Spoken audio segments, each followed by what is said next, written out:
Bueno, y también hablando sobre migrantes. Ayer fue presentada la nueva política que se aplicará en materia de migración en nuestro país. Iraíz Morquecho nos tiene los detalles. Vamos a verlos. Las Secretarías de Gobernación y de Relaciones Exteriores presentaron el nuevo Plan de Migración 2018-2024, donde se pretende replantear la política migratoria bajo los principios de respeto a la dignidad humana y a los derechos de los migrantes. Los dos ejes fundamentales en esta nueva política de migración, los derechos humanos, por una parte, y que podamos tener cooperación y colaboración para detonar desarrollo en nuestros países vecinos centroamericanos.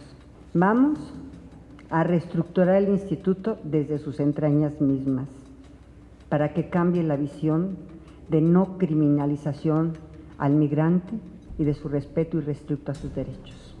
Este plan replantea la política migratoria del país y los términos de relaciones con otros países. Busca garantizar la seguridad y la protección de los migrantes durante su estancia en nuestro país, así como a los mexicanos en el extranjero.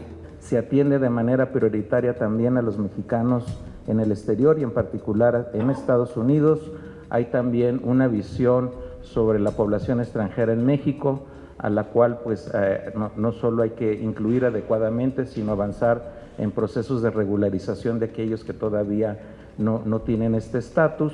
Se debe trabajar en reducir la pobreza, violencia y desigualdad que se vive en los países de origen de los migrantes. Lejos de alentar la discriminación y levantar muros, hay que levantar fuentes de empleo y dar garantías de seguridad a las personas para que la migración en el mundo sea una migración voluntaria.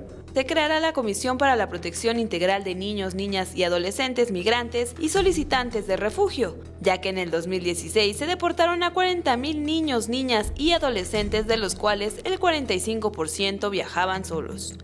Por su parte, el secretario de Relaciones Exteriores, Marcelo Ebrard, indicó que aprobó por las Naciones Unidas el Pacto de Marrakech sobre migración y que México se encuentra a la vanguardia entre los 152 países que firmaron el pacto al presentar este plan de migración regular, ordenado y seguro. Con imágenes de Manuel Hernández, Iraíz Morquecho, 21 Noticias.